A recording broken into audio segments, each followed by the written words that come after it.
Ang liwanag sa mga tala nagsimula ang lahat sa isang desisyong kailangang gawin. Si Clara Santos, 26 na taong gulang, ay lumaki sa payak na pamumuhay sa Batangas. Ang pangarap niya para sa pamilya, ang makapagtapos ang dalawang nakababatang kapatid at magkaroon ng mas maginhawang buhay ang kanilang ina na si Aling Martha, na nag-iisa silang itinaguyod sa pamamagitan ng maliit na tindahan ng mga kakanin. Ang nagtulak sa kanya upang lisanin ang kanilang tahimik na probinsya. Ang Maynila, na may mga kumikinang na ilaw at pangako ng oportunidad, ang kanyang destinasyon. Sa puso niya ibaon ang determinasyon at kaunting pangamba. Para sa pamilya, bulong niya sa sarili habang tinatanaw ang papalayong mga puno ng niyog mula sa bintana ng bus. Nakahanap si Clara ng trabaho bilang sales associate sa Luxuria Emporium, isang kilala at mataas na department store sa puso ng Makati. Sa seksyon ng pabango at cosmetics siya na-assign. Bagamat ang sahod ay sapat lamang para sa mga pangangailangan nila at sa ipinapadala niya buwan-buwan sa Batangas, masipag si Clara. Ang kanyang ngiti ay hindi nawawala at ang kanyang pag-aasikaso sa mga customer ay laging may kasamang sinseridad. Ang kanyang amo, si Ginang Pilar, ay natutuwa sa kanyang kasipagan. Isang hapon, pagkatapos ng kanyang shift, habang nagmamadaling tumawid sa pedestrian lane malapit sa mall, isang matandang babae ang muntik ng masagasaan ng isang rumaragasang kotse. Sa isang iglap, walang pag-aalinlangan na hinila ni Clara ang braso ng matanda, na iligtas ito sa tiyak na kapahamakan. "Lola, ayos lang po ba kayo?" Nag-aalalang tanong ni Clara, habang tinutulungan itong makatayo ng maayos sa gilid ng kalsada. Ang matanda, na nagpakilalang si Lola Trining, ay labis na nagpasalamat. Sa kabila ng pagkasindak, kitang-kita ang kabaitan sa mga mata nito. May suot itong mga alahas na mukhang mamahalin, ngunit ang kanyang ngiti ay simple at totoo. "Hija, hindi ko alam kung paano kita pasasalamatan. Utang ko sa iyo ang buhay ko," sabi ni Lola Trining, hawak pa rin ang kamay ni Clara. Sa kanilang pag-uusap, nalaman ni Lola Trining ang sitwasyon ni Clara, ang pangungupahan sa isang maliit na kwarto na malayo sa trabaho at ang patuloy na pag-aalala sa pamilya. Hindi nagtagal, dumating ang araw na hindi inaasahan ni Clara. Ang may-ari ng apartment na tinutuluyan niya, si Aling Bebang, ay nagsabing kailangan na niyang paalisin si Clara dahil gagamitin na ng anak nito ang kwarto. Gulat at walang mapuntahan, naalala ni Clara ang ibinigay na calling card ni Lola Trining. Sa kabila ng hiya, tinawagan niya ito. "Clara, hija." "Tamang-tama ang tawag mo," masiglang sagot ni Lola Trining. "May bakante akong kwarto sa bahay. Malaki iyon at masaya akong magkakaroon ng kasama. Halika rito, walang problema." Ang bahay na tinutukoy ni Lola Trining ay isang mansyon sa isang pribadong subdibisyon. Namangha si Clara. Subalit, ang mas ikinagulat niya ay nang malaman niyang hindi si Lola Trining ang kasama niya roon, kundi ang apo nitong si Rafael De Leon. At si Rafael, walang iba, kundi ang lalaking ilang linggo pa lang ang nakakaraan, ay napagkamalan niyang isang abusadong asawa sa isang insidente sa parking lot ng mall. Nagkaroon ng mainitang pagtatalo noon nang akalain ni Clara na sinasaktan ni Rafael ang isang babaeng umiiyak, na kalaunan ay nalaman niyang katrabaho pala ni Rafael na may personal na problema. Si Rafael din pala ang mailap at misteryosong sihi ng Luxuria Emporium. Ang unang gabi ni Clara sa mansyon ay puno ng tensyon. Si Rafael, o Rafay sa mga malalapit sa kanya, ay isang taong balot ng katahimikan at tila may sariling mundo. Ang mansyon, bagamat malaki at elegante sa labas, ay tila walang buhay sa loob. Walang mga palamuti, halos walang gamit sa sala, at ang kusina ay bihirang magamit. Tanging ang kwarto ni Rafi at ang isang maliit na library ang tila may senyales ng buhay. "Dito ka sa guest room," malamig na sabi ni Rafi, itinuturo ang isang pinto. "Huwag kang gagawa ng ingay. At iwasan mong pumasok sa mga lugar na hindi mo dapat puntahan." Ang mga salitang iyon, bagamat matigas, ay may bakas ng lungkot na hindi maipaliwanag ni Clara. Sa pagdaan ng mga araw, sinikap ni Clara na huwag maging pabigat. Nagkukusa siyang maglinis ng ilang bahagi ng bahay na kaya niya, at nagluluto ng simpleng almusal para sa sarili bago pumasok sa trabaho. Si Rafi ay madalas wala at kung nasa bahay man, laging nasa library o sa kanyang kwarto. Ang tanging nilalang na tila nagbibigay ng kaunting sigla sa mansyon ay si Bantay, ang golden retriever ni Rafi, na sa simula ay masungit kay Clara, ngunit kalauna ay naging malapit din dito. Isang gabi, hindi makatulog si Clara. Ang guest room, bagamat maluwag, ay parang kulungan. Nagpasya siyang dalhin ang kanyang maliit na portable camping tent at itinayo ito sa malawak, ngunit walang lamang sala.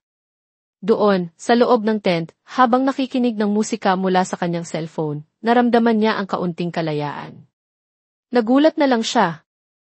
Nang makita si Rafael na nakatayo sa di kalayuan, pinagmamasdan siya, ang mga mata ay may bahid ng pagtataka. Anong ginagawa mo? Tanong ni Rafael, ang boses ay hindi na kasing lamig ng dati. Mas komportable po kasi ako dito, nahihiyang sagot ni Clara. Sa halip na magalit, isang maliit na ngiti ang sumilay sa labi ni Rafael, na agad din namang nawala. Iyon ang unang pagkakataon na nakita ni Clara ang senyales ng ibang emosyon mula sa mailap na si. Ang kaibigan ni Clara sa trabaho, si Bea Castro, ang palagi niyang napagsasabihan ng mga nangyayari. Si Bea, na masayahin at prangka, ay laging may payo. Girl, baka naman may tinatagong kabaitan yang si AC. Malay mo, ikaw na ang magpapalabas niyan, biro ni Bea. Madalas silang mag-lunch ni Bea sa isang karinderya malapit sa mall, kung saan nasasarapan si Clara sa lutong bahay. Isang Sabado, dinalaw si Rafael ni Aling Nena, ang dati nilang kasambahay na nag-alaga sa kanya mula pagkabata. Kasama nito ang apo, si Gigi, isang bibong 7 taong gulang na bata. Si Aling Nena ang naglakas loob na magkwento kay Clara tungkol sa nakaraan ni Rafael. Ang pagkamatay ng ina ni Rafael sa isang car accident, kung saan kasama siya, ang naging dahilan ng kanyang pagbabago. 10 taong gulang pa lang si Rafael noon. Sinisisi niya ang sarili sa nangyari, kahit pa sinabi ng lahat na aksidente talaga iyon. Ang dating masayahing bata ay naging malungkutin at mapag-isa. Ang ama ni Rafael, na abala sa negosyo, ay hindi rin nakatulong sa emosyonal na pangangailangan ng anak. Tanging si Lola Training at Aling Nena ang naging sandigan niya. Alam mo, Hija, sabi ni Aling Nena, may luha sa mga mata, si Rafael, mabait yang bata. Nasaktan lang ng husto. Sana, sa pagtira mo rito, kahit papaano'y gumaan ang pakiramdam niya. Naintindihan ni Clara ang lahat. Ang malamig na pakikitungo, ang walang buhay na mansyon, lahat ay refleksyon ng sakit na dinadala ni Rafael.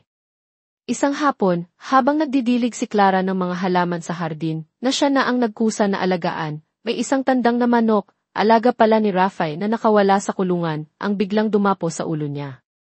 Sa sobrang gulat at takot na baka tukain siya, napasigaw si Clara. Lumabas si Rafael, at sa halip na mainis, napahagalpak ito ng tawa nang makita ang hitsura ni Clara. Gulat na gulat, may tandang sa ulo, at ang buhok ay medyo nagulo. Iyon ang unang pagkakataon na narinig ni Clara ang tawa ni Rafael, isang tunog na puno ng buhay at hindi niya inaasahan. Nawala ang tensyon sa pagitan nila. Tinulungan ni Rafael si Clara na alisin ang tandang, at sa proseso, nagkadikit ang kanilang mga kamay. Isang kuryente ang tila dumaloy sa kanilang dalawa. Pasensya na sa alaga ko, sabi ni Rafael, medyo namumula pa rin sa katatawa. Si Tandang Alfonso yan, medyo malikot talaga.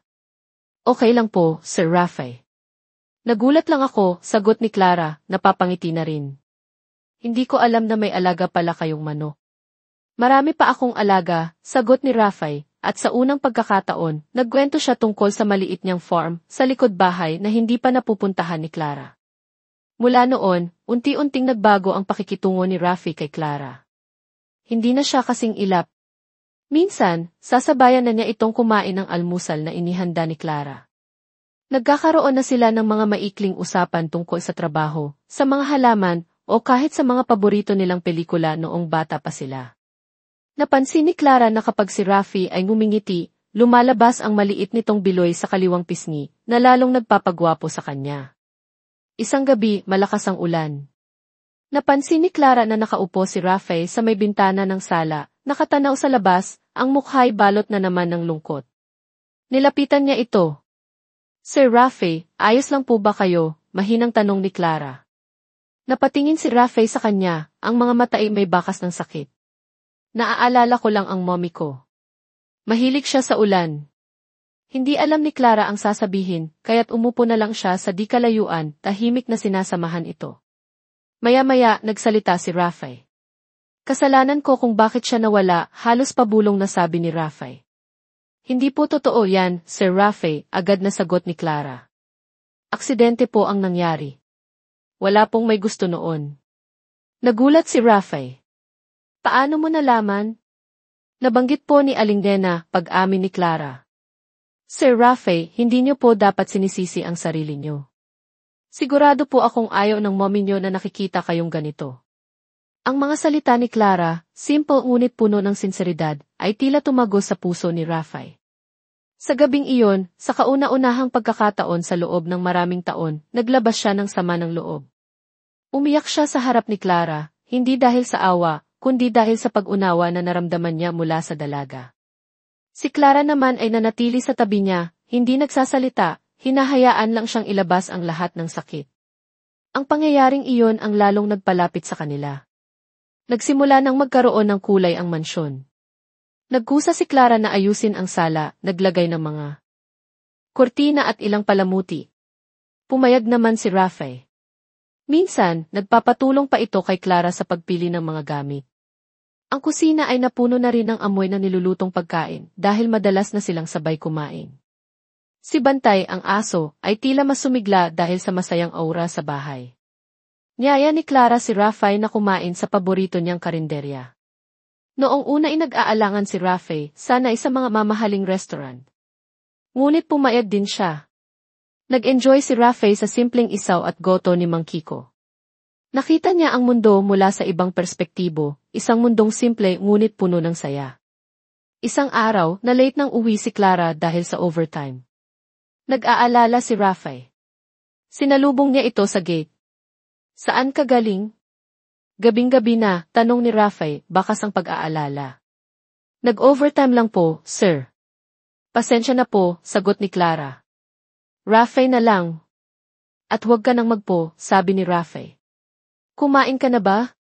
Sa mga simpleng tanong na iyon, naramdaman ni Clara ang pag-aalaga ni Rafael. Ang pagiging malapit nila ay napapansin na rin sa Luxuria Emporium. Si Ginang Pilar, ang manager nila, ay minsay nagtanong kay Clara. Clara, napapansin ko, parang mas ngumingiti na si Enif de Leon ngayon. At madalas kanyang hinahanap. May something ba? Napangiti lang si Clara. Hindi niya alam kung paano ipapaliwanag. Ang alam niya lang, masaya siya kapag kasama si Rafael. Isang beses, nagkaroon ng company outing ang Luxuria. Isang resort sa Laguna ang destinasyon. Noong unay ayaw sumama ni Rafael, ngunit pinilit siya ni Clara. Masaya to, Rafael. Para makapag-relax ka naman. Sa outing, nakita ng lahat ang ibang side ni Rafael. Nakipaglaro siya ng volleyball, kumanta sa video, kahit sintunado, at nakipagtawanan sa ibang empleyado. Si Clara ang laging nasa tabi niya, ang kanyang tagapagtulak at taga-suporta. Sa gabi ng outing, may bonfire. Nagkaroon ng pagkakataon na mag-usap sina Clara at Rafael ng masinsinan. Clara, sabi ni Rafael, nakatingin sa mga bituin. Salamat. Salamat sa lahat. Para saan? Tanong ni Clara. Dahil dumating ka. Binigyan mo ulit ng liwanag ang buhay ko. Akala ko, habang buhay na akong mabubuhay sa dilim. Hinawakan ni Rafael ang kamay ni Clara. Hindi ko alam kung ano to, Clara. Pero ayokong mawala ka. Ang mga salitang iyon ay nagbigay ng kakaibang kilig kay Clara. Alam niyang nahuhulog na ang loob niya kay Rafael, ngunit natatakot siyang umasa. Siya, isang simpleng sales associate, at si Rafael, isang mayamang si. Ngunit ang tadhana ay may sariling plano. Isang araw, nagkasakit si Lola Trining. Agad silang pumunta ni Rafael sa ospital. Si Clara ang nag-alaga kay Lola Trining habang si Rafael ay inaasikaso ang mga papeles. Nakita ni Lola Trining ang pagmamalasakit ni Clara. Hisha, sabi ni Lola Trining kay Clara, alam kong may espesyal na namamagitan sa inyo ni Rafael.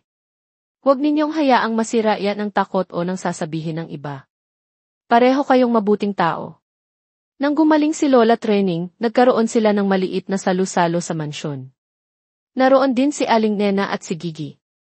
Habang nagkakatuwaan, biglang nagsalita si Gigi. Kuya Rafael, Ate Clara, bagay po kayo. Sana kayo na lang po magkatuluyan. Nagkatinginan sina Clara at Rafael, parehong namula. Isang gabi, pagkatapos ng trabaho, inaya ni Rafael si Clara na pumunta sa isang lugar. Dinala siya nito sa isang rooftop garden sa isa sa mga building na pag-aari nila. Kitang-kita ang mga ilaw ng buong syudad.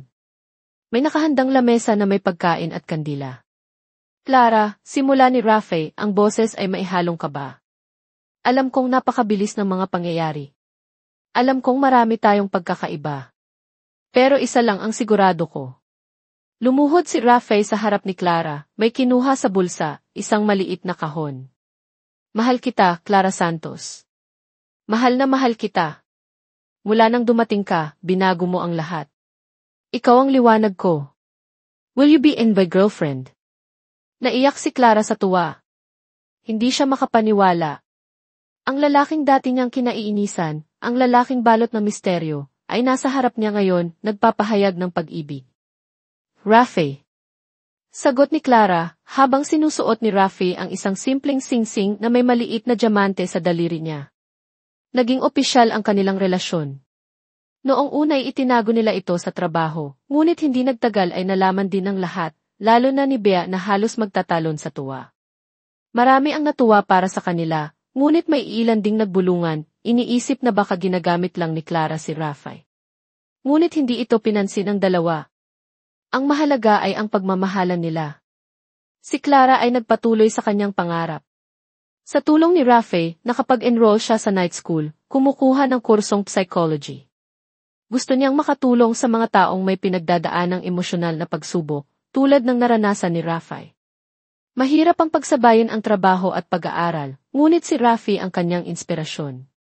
Isang araw, bumisita si Clara sa Batangas. Kasama niya si Rafe. Ipinakilala niya ito sa kanyang ina at mga kapatid. Noong una ay nag-aalangan si Aling Martha, ngunit nang makita niya kung gaano kamahal ni Rafe si Clara at kung gaano ito kabait, natuwa na rin siya. Ang mga kapatid ni Clara ay agad naging malapit kay Rafe. Makalipas ang ilang taon, nakapagtapos si Clara sa kolehiyo, cum laude. Si Rafe ang pinakamasaya sa lahat. Sa araw ng graduation ni Clara, muling lumuhod si Rafe sa harap niya, sa harap ng maraming tao. Clara Santos, ang babaeng nagbigay-liwanag sa buhay ko, ang babaeng minahal ko ng higit pa sa sarili ko. Ngayon, handa na akong harapin ang bukas kasama ka. Will you marry me? Sa pagkakataong ito, mas malakas ang ki ni Clara, kasabay ng palakpakan at hiyawan ng mga tao. Ang kanilang kasal ay simple ngunit puno ng pagmamahal, ginanap sa isang hardin sa Batangas, malapit sa dagat. Naroon ang kanilang mga pamilya at malalapit na kaibigan. Si Lola Training, Aling Nena, Gigi, Bea, at maging si Ginang Pilar ay saksi sa kanilang pag-iibigan. Nagpatuloy si Clara sa kanyang pag-aaral, nag-master's degree at naging isang lisensyadong psychologist. Nagtayo siya ng isang maliit na klinik, tinutulungan ang mga taong nangangailangan. Si Rafe naman ay lalong naging matagumpay sa kanyang negosyo, ngunit hindi na siya ang dating CEO na mailap. Naging mas bukas siya, mas mapagmahal, at mas nakikinig sa kanyang mga empleyado. Biniyayaan sila ng 2 anak, isang lalaki na pinangalanan nilang Miguel, at isang babae, si Sofia.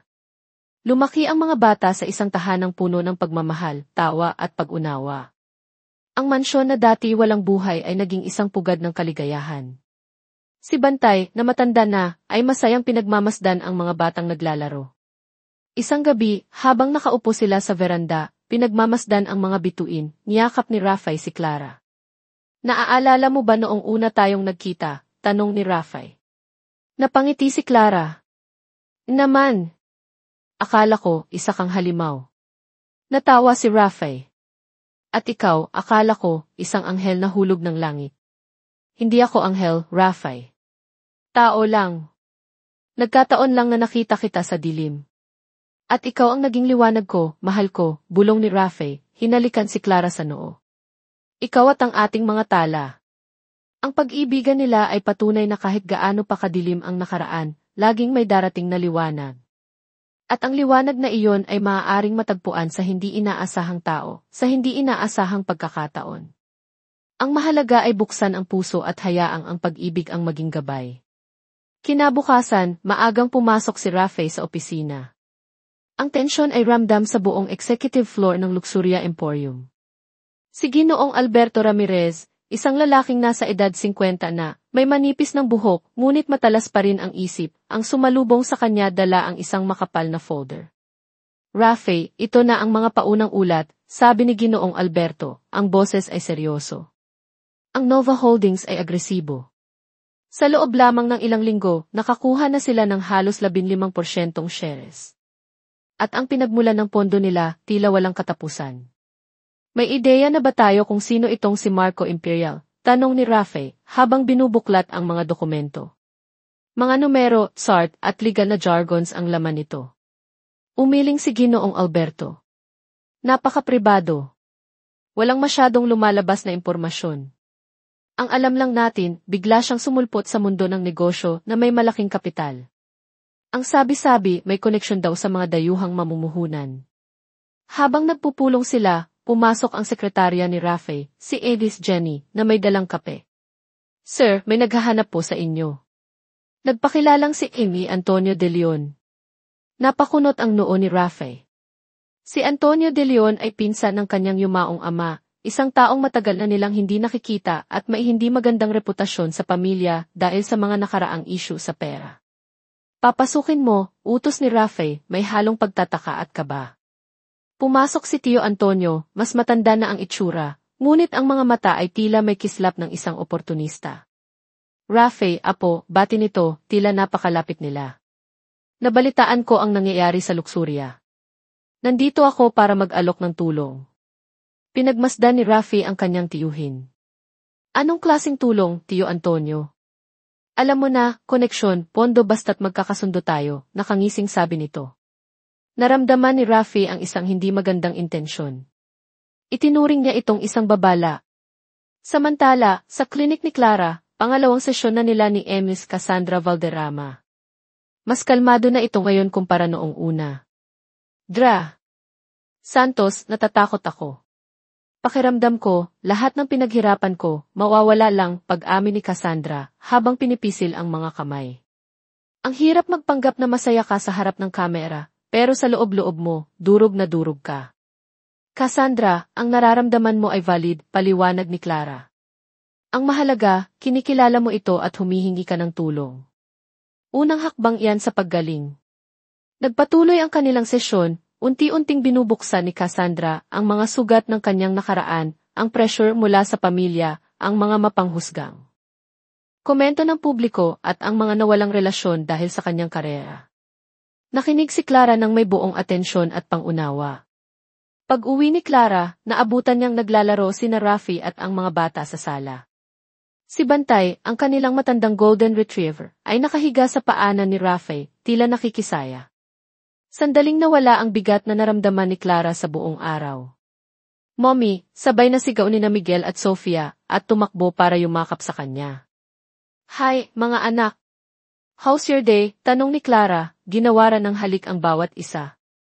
Daddy taught me how to make a paper airplane that flies really far, masiglang kwento ni Miguel. And a drew the picture of Bantay, Mommy. Look, ipinakita ni Sofia ang kanyang obra.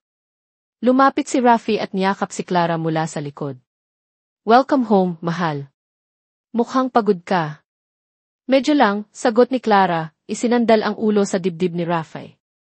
Ikaw, kamusta ang araw mo? Nakuha mo na ba kung sino si Marco Imperial? Umailing si Rafe. Hindi pa. Pero may dumating na hindi inaasahang bisita sa opisina, si Tio Antonio. Nangunot ang noo ni Clara. Alam niya ang reputasyon ng tiyuhin ni Rafe. Anong kailangan niya? Nag-aalok ng tulong, sabi ni Rafe, may bahid ng sarkasmo. Pero alam mo na, may kapalit. Hindi ko siya pinagkakatiwalaan. Mabuti na lang at nag-iingat ka, sabi ni Clara. Huwag kang mag-alala, mahal. Malalampasan natin to, tulad ng dati. Habang naghahapunan, napansin ni Clara na medyo matamlay si Miguel. Anak, may problema ba sa school? Tanong niya. Umiling si Miguel, ngunit hindi tumitingin sa kanya. Wala po, Mommy. Hindi kumbinsido si Clara, ngunit minabuti niyang huwag na munang pilitin ang anak. Alam niyang may mga pagkakataon na kailangan din ng mga bata ng espasyo. Nang gabi ring iyon, habang natutulog na ang mga bata, nag-usap sina Clara at Rafe sa kanilang kwarto. Hindi ko gusto ang kutob ko kay Tio Antonio, Clara, sabi ni Rafael. At itong si Marco Imperial, parang multo. Pakiramdam ko, may mas malalim na dahilan kung bakit niya gustong kunin ang luksurya. Magtiwala ka sa sarili mo, Rafael, sabi ni Clara, hinahaplos ang braso nito. Nandito ako, nandito ang pamilya mo. Hindi ka nag-iisa. Alam ko, mahal. At iyon ang nagpapalakas sa akin, sagot ni Rafael, niyakap ng mahigpit si Clara. Ngunit sa isip ni Clara, bukod sa problema ni Rafael, naroon din ang bigat ng kaso ni Cassandra at ang hindi maipaliwanag na pagiging matamlay ni Miguel. Ang mga unang anino ng pagsubok ay nagsisimula ng bumagsak sa kanilang pamilya. Alam niyang kailangan nilang maging matatag, hindi lamang para sa kanilang mga sarili, kundi para sa kanilang mga anak. Ang liwanag na kanilang pinagsasaluhan ay kailangang manatiling nagniningning. Lumipas ang ilang araw. Ang problema sa luksurya ay patuloy na bumibigat. Araw-araw, may bagong balita tungkol sa pagbili ng shares ng Nova Holdings. Nag-umpisa na rin kumalat ang mga tsismis sa mga empleyado, nagdudulot ng agam-agam at takot na baka mawalan sila ng trabaho. Pinipilit ni Rafael na magpakatatag sa harap ng lahat, ngunit sa loob-loob niya, nararamdaman niya ang pressure. Isang hapon, habang nasa kalagitnaan ng isang mahalagang pulong si Rafael, kasama ang board of directors, tumawag si Bea Castro kay Clara. Girl, free ka ba mamaya? Coffee tayo, please. May sasabihin lang akong importante, sabi ni Bea sa kabilang linya, ang boses ay tila nag-aalala. CJ, Bea. Sa dati nating tagpuan, sagot ni Clara. Pagkatapos ng kanyang huling pasyente, dumiretso si Clara sa maliit na coffee shop kung saan sila madalas magkita ni Bea. Naabutan niyang nakaupo na si Bea, umiinom ng latte. O, anong meron? Mukhang seryoso ka bati ni Clara. Huminga ng malalim si Bea. Girl, kasi tungkol kay Miguel. Kinabahan si Clara. Bakit? Anong nangyari kay Miguel? Nakita ko siya kanina sa mall malapit sa school nila. May kasama siyang mga bata, mas matatanda sa kanya. At parang binubuli nila si Miguel. Tinutulak-tulak, tapos kinuha yung baon niyang pera, kwento ni Bea, bakas ang pag-aalala. Sinubukan kong lapitan, pero kumari pa sila ng takbo. Hindi ko na nahabol. Parang piniga ang puso ni Clara. Kaya pala matamlay ang anak niya nitong mga nakaraang araw. Hindi niya namalayan na may ganito na palang pinagdadaanan si Miguel. Salamat sa pagsabi, Bea. Kakausapin ko si Miguel mamaya, sabi ni Clara, pinipigilan ang panginginig ng boses. Hindi ko alam kung bakit hindi siya nagsasabi sa amin. Baka natatakot, girl. Alam mo naman ang mga bata, sagot ni Bea. Pero mas mabuti nang malaman mo para matulungan niyo siya. Pag-uwi ni Clara, sinalubong agad niya si Miguel na naglalaro ng video games. Miguel, anak, pwede ba tayong mag-usap sandali? Malumanay na tanong ni Clara. Pinatay ni Miguel ang laro at tumingin sa ina. Bakit po, mommy? Umupo si Clara sa tabi niya. Anak, may problema ka ba sa school? O may nang-aaway ba sayo? Yumuko si Miguel, hindi makatingin. Wala po. Miguel, alam mo namang pwede kang magsabi sa akin ng kahit. Ano, di ba? Kay daddy mo. Hindi kami magagalit. Gusto lang naming makatulong. Doon na nagsimulang mamasa ang mga mata ni Miguel. Kasi po, yung grupo ni Mark, lagi po nila akong inaasar. Sinasabi nila, payatot daw ako. Tapos, kinukuha nila yung baon ko. Niyakap ni Clara ang anak. Bakit hindi mo sinabi agad sa amin, anak? Natatakot po ako na baka lalo nila akong awayin. At nahihiya po ako, umiiyak na sabi ni Miguel. Anak, walang dapat ikahiya. Ang mahalaga, malakas ka dahil nagsabi ka. At hindi ka nag-iisa. Haharapin natin to kasama si daddy mo, okay? Tumango si Miguel, medyo gumaan na ang pakiramdam. Samantala, sa opisina ni Rafael, isa pang hindi inaasahang balita ang dumating. Si Ginang Pilar, ang matagal na nilang sales manager sa Luxuria, ang pinagkakatiwalaan ni Clara noon, ay nag-file ng kanyang resignation. Ang dahilan, lilipat daw ito sa Nova Holdings, sa mas mataas na posisyon at doble ang sahod.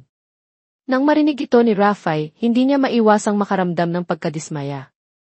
Si Ginang Pilar ay isa sa mga haligi ng Luxuria. Ang pag-alis nito ay isang malaking dagok, hindi lang sa operasyon, kundi pati na rin sa morale ng ibang empleyado. Hindi ako makapaniwala, Alberto, sabi ni Rafi kay Ginoong Ramirez. Sige ng Pilar pa talaga. Pera, Rafi. Minsan, yan ang nagiging sukatan ng loyalty, malungkot na sagot ni Ginoong Alberto. Mukhang sadyang ginigipit tayo ng Nova. Kinukuha nila ang mga mahuhusay nating tao. Pagdating ng gabi, ibinahagi ni Clara kay Rafi ang tungkol sa pambubuli kay Miguel. Agad na nag-init ang ulo ni Rafi. Sino yung Mark na iyon? Pupuntahan ko sa school nila bukas, galit na sabi ni Rafi. Mahal, kumalma ka, sabi ni Clara. Kailangan nating harapin to ng mahinahon. Kakausapin natin ang prinsipal at ang mga magulang ng batang iyon. Ang mahalaga, alam na ni Miguel na nandito tayo para sa kanya. Bagamat galit pa rin, sumang-ayon si Rafi. Ang kaligtasan at kapakanan ng kanilang anak ang pinakamahalaga. Nang matutulog na sila, hindi mapakali si Rafi. Ang problema sa luksurya, ang pag-alis ni Ginang Pilar, at ngayon, ang pambubuli kay Miguel.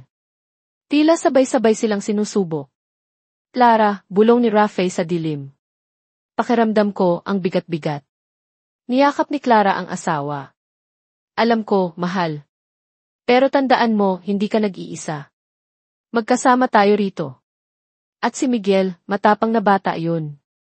Malalampasan niya to, lalo na't alam niyang kasama niya tayo. Hinalikan ni Rafi ang kamay ni Clara. Salamat, mahal. Hindi ko alam kung anong gagawin ko kung wala ka. Sa kabilang dako, sa isang marangyang opisina sa Bonifacio Global City, nakaupo si Marco Imperial. Isang lalaking nasa edad 40, matipuno ang pangangatawan, may malamig at kalkuladong mga mata. Pinagmamasdan niya ang larawan ng gusali ng Luxuria Emporium sa kanyang malaking monitor. Malapit na, Antonio, sabi niya sa kausap sa telepono. Malapit nang mapasa akin ang lahat ng pinaghirapan ng mga De Leon. At si Rafael magbabayad siya sa ginawa ng pamilya niya sa amin noon. Isang ngisi ang gumuhit sa kanyang mga labi. Ang mga lihim na suliranin ni na Clara at Rafi ay may mas malalim pa palang ugat, isang nakaraang pilit na bumabalik upang maningil. Ang laban ay hindi lamang para sa kumpanya o para sa pamilya, kundi pati na rin sa mga multo ng nakalipas. Kinabukasan, sinamahan ni na Clara at Rafi si Miguel sa paaralan. Bago pa man ang klase, dumiretso sila sa opisina ng prinsipal, si Jen Diaz, isang babaeng may maamong mukha, ngunit matatag na tindig. Ipinaliwanag nila ang sitwasyon ni Miguel at ang pambubuli na ginagawa ng grupo ni Mark. Naiintindihan ko po ang inyong pag-aalala, Yenvi and Henres de Leon, sabi ni Ken Diaz. Seryoso po naming tinututukan ang mga kaso ng bullying dito sa paaralan. Makakaasa po kayong imbestigahan namin ito agad at kakausapin ang mga batang sangkot, pati na rin ang kanilang mga magulang. Nagpasalamat sina Clara at Rafi. Bago ihatid si Miguel sa classroom nito, niyakap nila ito ng mahigpit. Anak, maging matapang ka, ha, sabi ni Rafi. Huwag kang matakot. Kung may mang-away ulit sa'yo, sabihin mo agad sa teacher mo o sa amin. Opo, Daddy. Opo, Mommy, sagot ni Miguel, medyo mas matatag na ang boses. Pag-alis sa paaralan, hindi pa rin mapalagay si Rafi. Sana lang talaga, Clara, maaksyonan agad to. Ayokong maranasan ni Miguel yung takot na hindi siya ligtas kahit sa sarili niyang eskwelahan. Magtiwala tayo sa proseso, mahal. At ang mahalaga, alam na ni Miguel na handa tayong ipagtanggol siya, sagot ni Clara. Sa Luxuria Emporium, lalong tumindi ang tensyon. Nagpatawag si Rafi ng isang all-employee meeting. Sa harap ng daan-daang empleyado, mula sa mga sales staff hanggang sa mga manager, nagsalita si Rafi ng may katatagan. Alam ko pong marami sa inyo ang nababahala sa mga nangyayari, sa mga balita tungkol sa Nova Holdings, at sa pag-alis ng ilan sa ating mga kasamahan, panimula ni Rafi. Naiintindihan ko po ang inyong mga agam-agam. Ngunit nais ko pong iparating sa inyo na ang Luxuria Emporium ay matatag. Hindi tayo basta-basta bibigay. Ipinaliwanag niya ang kanilang mga plano upang labanan ang hostile takeover, ang kanilang commitment sa mga empleyado, at ang kahalagahan ng pagkakaisa sa mga panahong tulad nito. Ang Luxuria ay hindi lamang isang kumpanya, ito ay isang pamilya. At bilang pamilya, magtutulungan tayo. Hindi ko hahayaang makuha ng iba ang pinaghirapan natin ng walang laban pagtatapos ni Rafael. Marami sa mga empleyado ang naantig sa kanyang sinabi. May mga pumalakpak, may mga nagpakita ng suporta. Ngunit may ilan pa ring nanatiling tahimik, ang mga matay puno ng pag-aalinlangan. Alam ni Rafael na mahaba pa ang laban. Samantala, sa klinik ni Clara, patuloy ang mga sesyon nila ni Cassandra Valderrama. Unti-unti nagkakaroon ng progreso. Natututunan na ni Cassandra na kilalanin ang kanyang mga emosyon at harapin ang kanyang mga takot.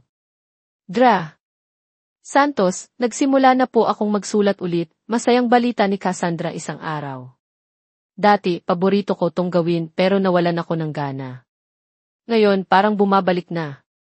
Magandang balita yan, Cassandra, nakangiting sabi ni Clara. Ang pagsusulat ay isang mahusay na paraan para mailabas ang ating mga saloobin at emosyon.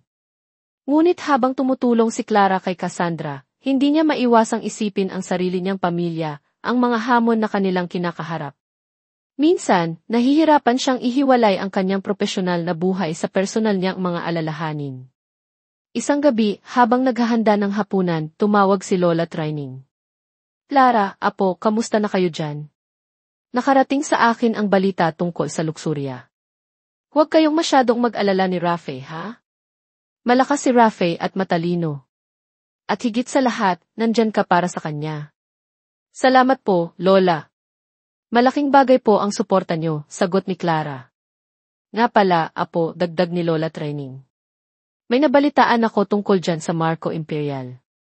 Sabi ng isang matalikong kaibigan na nasa real estate, may kaugnayan daw ang pamilya Imperial sa mga matagal ng kaaway sa negosyo ng yumaong lolo nyo ni Rafael, si Don Rafael F. Mga usapin pa yan noong araw, tungkol sa lupa at mga kontrata. Baka may kinalaman iyon sa biglaang pagsulpot niya. Napaisip si Clara. Kung totoo ito, mas personal pala ang motibo ni Marco Imperial kaysa sa inaakala nila. Ibinahagi ni Clara ang nalaman kay Rafael. Mas lalong naguluhan si Rafael. Ang mga kaaway ng kanyang lolo. Napakatagal na noon. Bakit ngayon pa bumabalik? Kailangan kong alamin ang buong kwento, Clara, sabi ni Rafael. Kailangan kong makausap ang mga taong nakakaalam ng nakaraan ng pamilya natin. Kinabukasan, pinuntahan ni Rafael si Aling Nena. Bagamat matanda na, matalas pa rin ang memorya ni Aling Nena, lalo na sa mga kwento tungkol sa pamilya De Leon. Aling Nena, may naalala po ba kayo tungkol sa pamilya Imperial? O sa mga naging kaaway sa negosyo ni Lolo Rafael S.C. noon, tanong ni Rafael. Nag-isip ng malalim si Aling Nena. Imperial. Parang may naalala ako. Isang Don Alejandro Imperial. Mayaman din sila noon, pero nagkaroon sila ng malaking alitan ni Don Rafael S.C. tungkol sa isang malaking hasyenda sa probinsya. Nagkasuhan pa sila at natalo ang mga Imperial. Marami silang nawala noon. Ang sabi-sabi, naghirap sila pagkatapos noon. May anak po ba si Don Alejandro? Parang may isa siyang anak na lalaki. Hindi ko lang matandaan ang pangalan. Pero bata pa iyon noong mga panahong iyon. Unti-unting nabubuo sa isip ni Rafi ang posibleng koneksyon.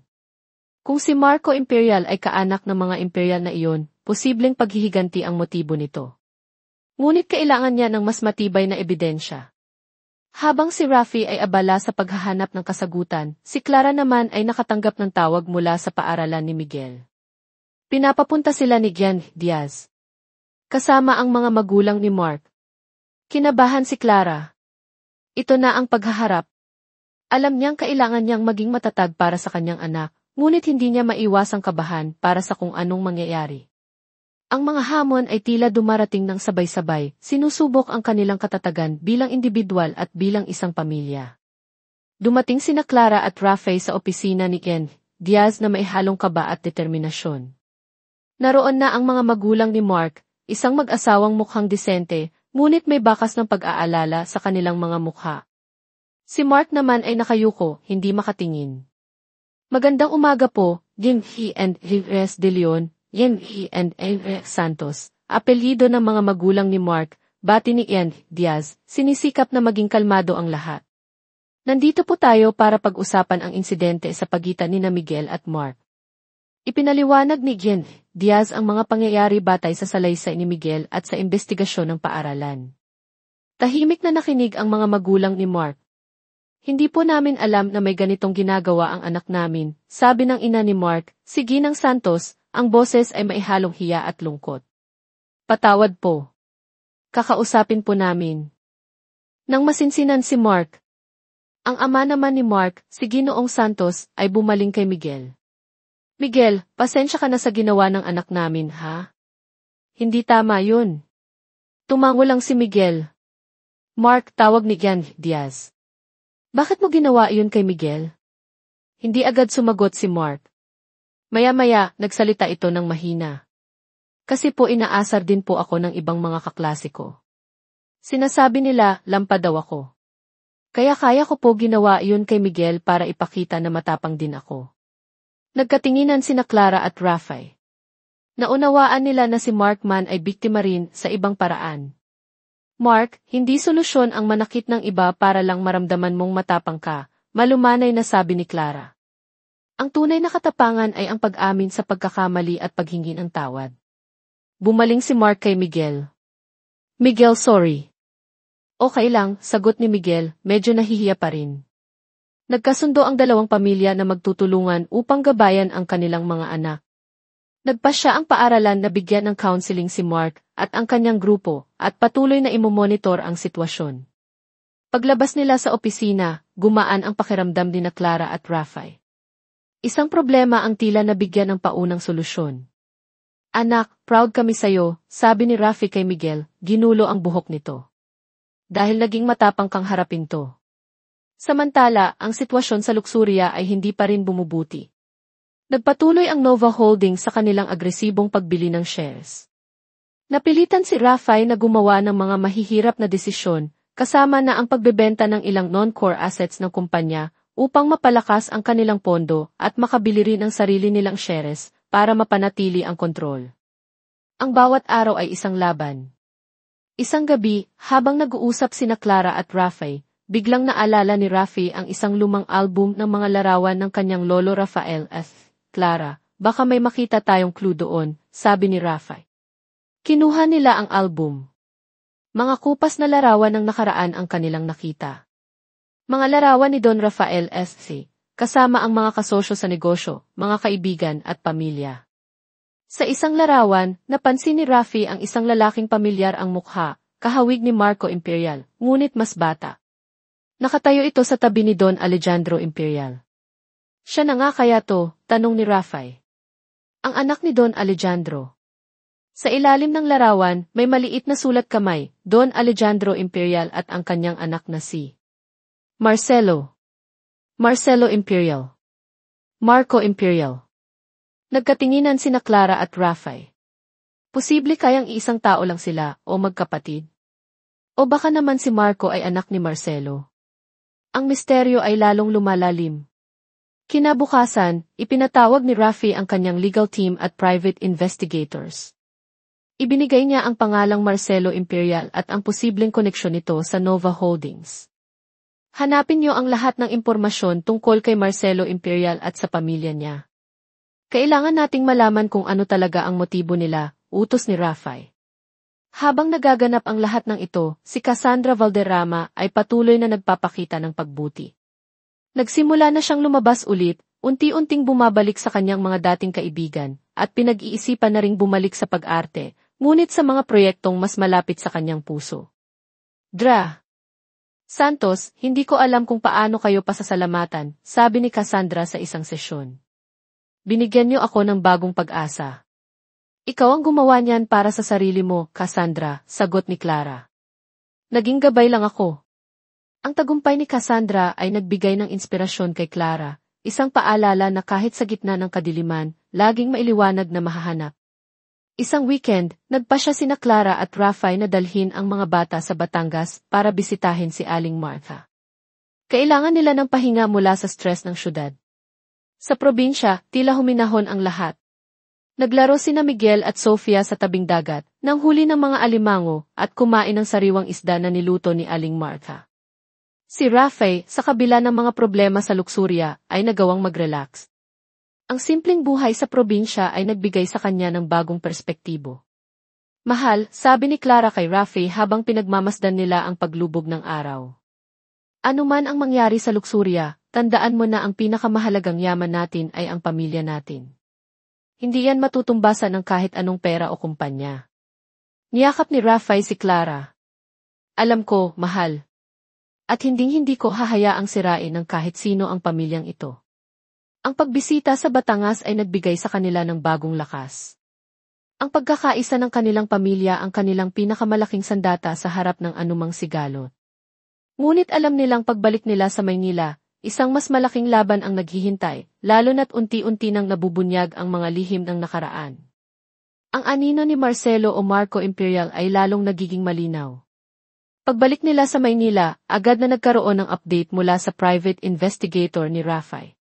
Nakumpirma nila na si Marco Imperial ay walang iba kundi si Marcelo Imperial, ang nag-iisang anak ni Don Alejandro Imperial.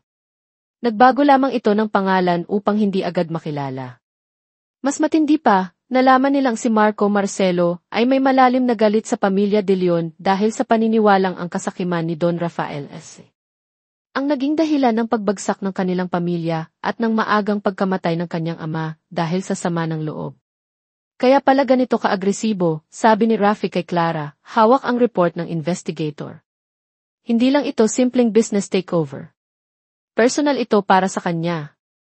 Kung gayon, mas kailangan nating mag-ingat, Rafe, tugon ni Clara. Ang taong may matinding galit ay kayang gumawa ng kahit ano. Nagpasya si Rafe na harapin si Marco Imperial. Nagpadala siya ng formal na imbitasyon para sa isang pulong. Nagulat siya nang agad itong pumayag.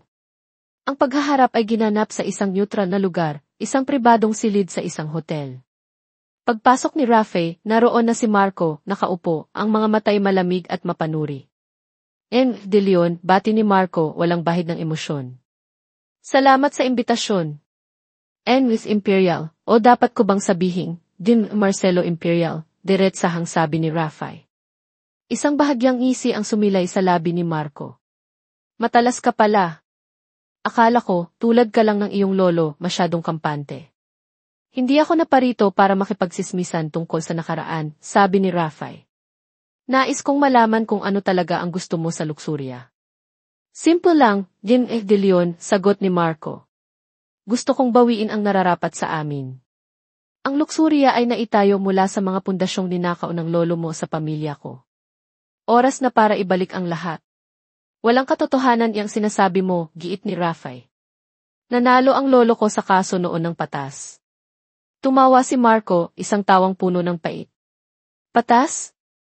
Ang hustisya noon ay para lamang sa mayayaman at makapangyarihan tulad ng lolo mo. Dinaya niya ang lahat. Nagpatuloy ang kanilang mainitang pag-uusap. Inilatag ni Marco ang kanyang mga hinaing, ang mga paghihirap na dinanas ng kanilang pamilya.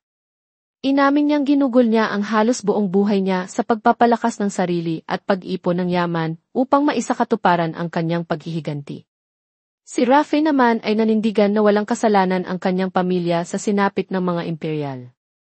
Ngunit sa isang banda, nakaramdam siya ng kaunting awa sa naging kapalaran ni Marco, bagamat hindi niya sinasang-ayunan ang paraan nito. Hindi ko hahayaang makuha mo ang luksurya, matigas na sabi ni Rafe.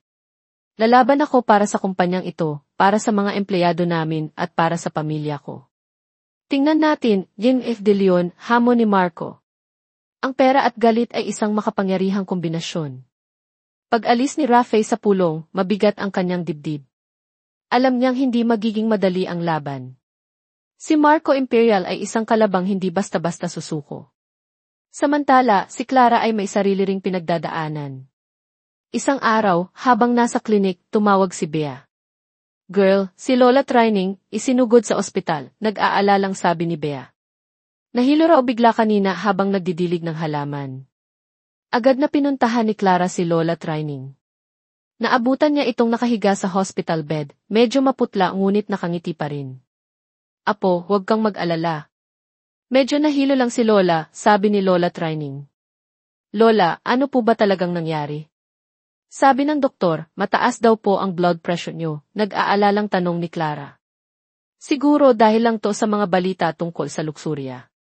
Na-stress lang siguro ako ng kaunti para kay Rafay. Niyakap ni Clara si Lola Trining. Lola, wag na po kayong masyadong mag-isip. Magpagaling po kayo. Kailangan po namin kayo. Nang malaman ni Rafi ang nangyari kay Lola Trining, agad siyang dumalaw pagkatapos ng trabaho. Ang pagka-ospital ng kanyang lola ay nagdagdag pa sa kanyang mga alalahanin. Lola, patawad po kung na-stress kayo dahil sa akin, sabi ni Rafi, hawak ang kamay ng lola. Apo, wala kang dapat ipagpaumanhin. Ang mahalaga, lumaban ka ng tama. At laging mong tatandaan, ang pamilya ang pinakamahalaga sa lahat. Ang mga salita ni Lola Trining ay tumatak sa isip ni Rafi. Lalaban siya para sa luksurya, ngunit hindi niya hahayaang masira ang kanyang pamilya dahil dito. Kinabukasan, isang hindi inaasahang tao ang nag-abot ng tulong kay Rafi. Si Tio Antonio, ang pinsan ng kanyang ama na dati niyang pinagdudahan. Rafi, apo, sabi ni Tio Antonio nang magkita sila ulit. Alam kong nagdududa ka sa akin. At may karapatan ka. Marami akong naging pagkakamali noon. Pero pamilya pa rin tayo. Nalaman ko ang tungkol sa mga imperial. Ang lolo mo at ang papa mo, marami silang naitulong sa akin noon, kahit napasaway ako. Gusto kong bumawi. Nag-alok si Tio Antonio na gamitin ang kanyang mga koneksyon at kaunting naipong yaman para tumulong sa pagbili ng shares ng luksurya upang labanan si Marco. Nagulat si Rafi, ngunit nakita niya ang sinseridad sa mga mata ng kanyang tiyuhin. Tinanggap niya ang tulong. Sa paaralan naman ni Miguel, nagkaroon ng family day. Kahit sa gitna ng mga problema, siniguro ni Clara at Rafi na makadalo sila. Nakita nila kung gaano kasaya si Miguel na kasama sila, nakikipaglaro sa ibang mga bata. Nakita rin nila si Mark na tila mas masigla na at kasama na sa laro ni Miguel. Isang maliit na tagumpay iyon para sa kanila. Habang naglalaro ang mga bata, nag-usap sina Clara at Rafi. Alam mo, mahal, sabi ni Clara. Kahit gaano pa kahirap ang mga pagsubok, basta't magkakasama tayo, kaya natin to. Ngumiti si Rafi. Tama ka. Ikaw, ako, sina Miguel at Sofia, si Lola, si Aling Nena, si Bea, at ngayon, pati si Tio Antonio, hindi tayo nag-iisa. Ngunit ang laban kay Marco Imperial ay hindi pa tapos. Isang gabi, nakatanggap si Rafi ng isang sobre na walang pangalan ng nagpadala. Sa loob nito, mga lumang dokumento at isang sulat. Ang sulat ay mula kay Don Alejandro Imperial na isinulat bago ito mamatay para sa kanyang anak na si Marcelo. Nakasaad doon ang kanyang mga huling habilin, ang kanyang pagsisisi sa ilang mga desisyon, at ang kanyang pag-asa na makakamit ni Marcelo ang kapayapaan, hindi paghihiganti. Ang pinakagulat ni Rafi ay ang isang dokumentong kasama roon, isang kasunduan sa pagitan ni Don Rafael S.C. at Don Alejandro Imperial na hindi kailanman na isapubliko. Isang kasunduan na nagpapakita na mayroon palang lihim na pag-aayos na ginawa ang dalawa noon upang matulungan ang pamilya Imperial na makabangon muli, isang tulong na hindi tinanggap ni Don Alejandro dahil sa pride at hindi na nalaman ni Marcelo. Napagtanto ni Rafi na ang buong galit ni Marco ay maaaring nakabase sa isang hindi kumpletong kwento. Ang nakaraan ay mas komplikado pa pala kaysa sa inaakala ng lahat.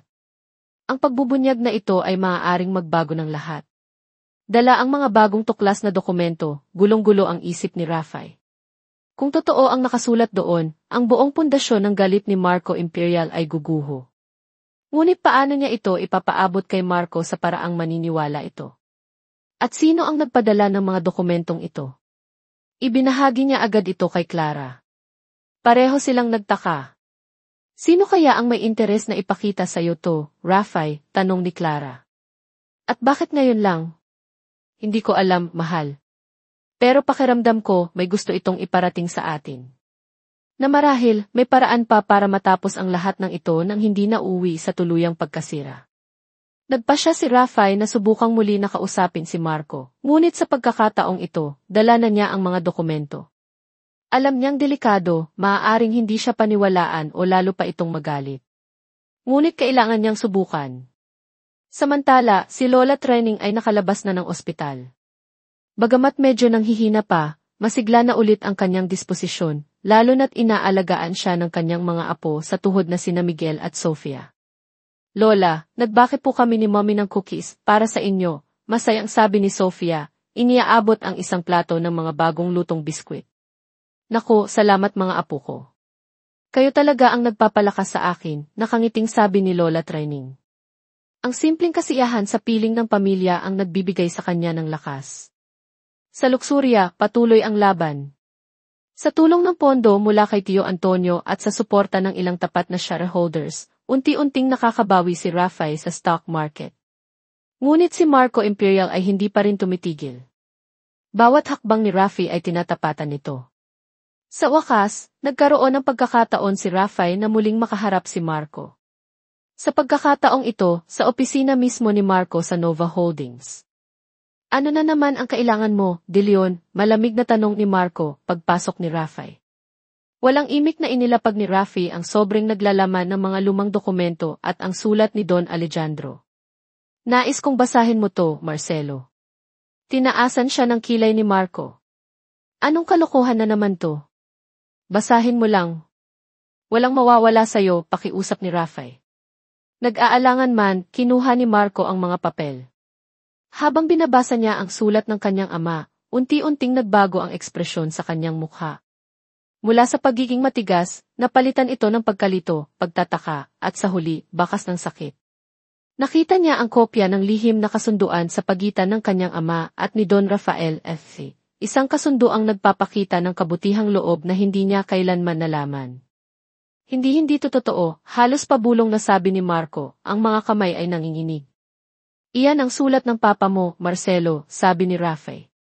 At iyan ang mga dokumentong nagpapatunay na hindi kaaway ang lolo ko, kundi isang taong sumubok tumulong, kahit pa hindi iyon natanggap ng ama mo. Natahimik si Marco ng matagal. Ang lahat ng pinaniwalaan niya sa loob ng maraming taon, ang galit na kanyang inalagaan, ay tila biglang nawalan ng saysay. Kung totoo to, bakit hindi ko to nalaman? Tanong ni Marco, ang boses ay basag. Hindi ko alam, Marcelo. Ang mahalaga, alam mo na ngayon ang buong katotohanan. Hindi mo kailangang ipagpatuloy ang isang laban na nakabase sa maling akala. Umalis si Raffy sa opisina ni Marco, iniwan itong mag-isang nag-iisip, dala ang bigat ng katotohanan ngayon lang nabunyag. Pag-uwi ni Raffy, ikinuwento niya kay Clara ang nangyari. Sana, mahal, matauhan na siya, sabi ni Clara. Ang paghihiganti walang naidudulot na kabutihan yan. Kinabukasan, nagkaroon ng emergency board meeting sa Nova Holdings. Walang nakakaalam kung ano ang pinag-usapan, ngunit pagkatapos ng pulong, isang opisyal na pahayag ang inilabas, ang Nova Holdings ay ititigil na ang pagbili ng shares ng Luxuria Emporium. Nagkaroon ng pagbabago sa direksyon ang kumpanya. Nagulat ang buong business community. Nagbuni ang mga empleyado ng Luxuria. Si Raffy, bagamat masaya, ay may kaunting pag-aalala pa rin para kay Marco. Alam niyang hindi magiging madali para dito ang tanggapin ang lahat. Makalipas ang ilang araw, isang hindi inaasahang bisita ang dumating sa bahay ni Raffy at Clara. Si Marco Imperial. Nagulat sila, lalo na si Clara. Ngunit pinapasok nila ito. De Leon. Raffy, sabi ni Marco, ang boses ay mas mahinahon na ngayon. Naparito ako para humingi ng paumanhin. Sa lahat ng nagawa ko, sa lahat ng perwisyong idinulot ko sa inyo, sa pamilya nyo at sa Luxuria. Marcelo T. Pinag-isipan kong mabuti ang lahat, patuloy ni Marco. Ang sulat ni Papa binago nito ang lahat. Buong buhay ko, namuhay ako sa galit, sa paniniwalang inagawan kami. Ngayon ko lang naintindihan na baka ako ang nagkamali ng pagtingin. May bakas ng luha sa kanyang mga mata.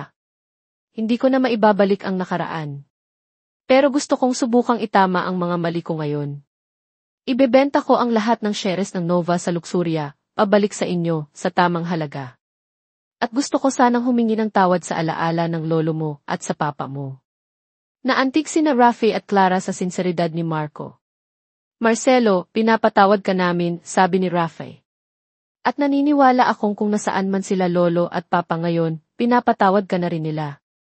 Nag-alok si Clara ng kape. Sa unang pagkakataon, nagkaroon sila ng isang tahimik at sibilisadong pag-uusap, hindi bilang magkaaway, kundi bilang dalawang taong sinubok ng mapait na nakaraan. Nang makaalis si Marco, napayakap si Clara kay Raffy. Natapos na rin, mahal, sabi ni Clara, may luha ng kasiyahan. Mahal. Natapos na, sagot ni Rafael, hinalikan ang asawa. Salamat sa'yo. Kung hindi dahil sa suporta mo, sa pagmamahal mo, hindi ko to kakayanin. Ang pag-atras ni Marco Imperial ay nagdulot ng malaking ginhawa sa Luxuria Emporium. Unti-unting bumalik sa normal ang lahat. Si Ginang Pilar, nang malaman ang buong pangyayari, ay humingi ng tawad kay Rafi at nag-alok na bumalik, ngunit magalang itong tinanggihan ni Rafi, sinabing masaya siya para sa bagong landas nito, bagamat may bahid ng panghihinayang. Nagpasya si Rafi na i-promote ang isa sa mga matatagal at tapat nilang empleyado bilang bagong sales manager. Si Cassandra Valderrama naman ay matagumpay na nakabalik sa showbiz, mas matatag at mas may kontrol na sa kanyang buhay. Laging siyang nagpapasalamat kay Clara. Si Miguel ay hindi na binuli sa paaralan. Natuto siyang ipagtanggol ang sarili sa tamang paraan, at mas naging malapit siya sa kanyang mga magulang. Si Mark naman ay naging mas mabuting bata dahil sa counseling at suporta ng kanyang pamilya. Isang gabi, habang nakaupo sina Clara at Rafi sa kanilang hardin, pinagmamasdan ang mga anak nilang naglalaro, kasama si Bantay, naramdaman nila ang isang kakaibang kapayapaan. Alam mo, Clara, sabi ni Rafi. Sa gitna ng lahat ng kaguluhan, may isang bagay akong natutunan. Ang pagpapatawad. Hindi lang para sa iba, kundi para na rin sa sarili mo. At ang pag-asa, hindi yan dapat mawala, kahit gaano pa kadilim ang sitwasyon. Ngumiti si Clara. At ang pag-ibig, mahal.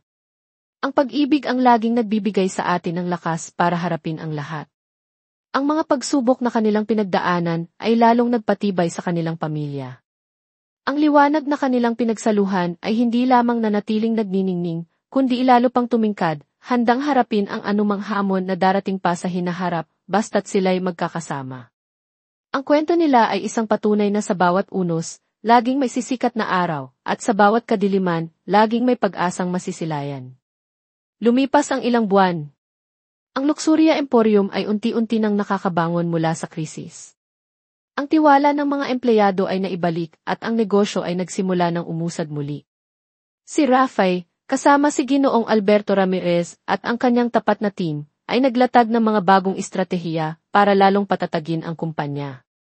Natutunan niya ang kahalagahan ng pagiging handa sa anumang hindi inaasahang pangyayari. Si Tio Antonio naman, matapos ang kanyang naitulong, ay naging mas malapit sa pamilya ni Rafi. Madalas na siyang dumadalaw, hindi na para manggulo o manghingi ng pabor, kundi para makipagkwentuhan at makasama ang kanyang mga pamangkin sa tuhod. Nakita ni na Clara at Rafi ang tunay na pagbabago sa kanya, isang patunay na hindi pa huli ang lahat para magbago. Si Marco Imperial o Marcelo ay tuluyan ng lumayo sa mundo ng negosyo na may kinalaman sa mga delyon. Nabalitaan na lamang nila na nagtayo ito ng isang foundation na tumutulong sa mga batang naulila at nangangailangan ng edukasyon, isang paraan marahil upang makabawi sa mga taon ng galit at makahanap ng bagong kahulugan ang kanyang buhay.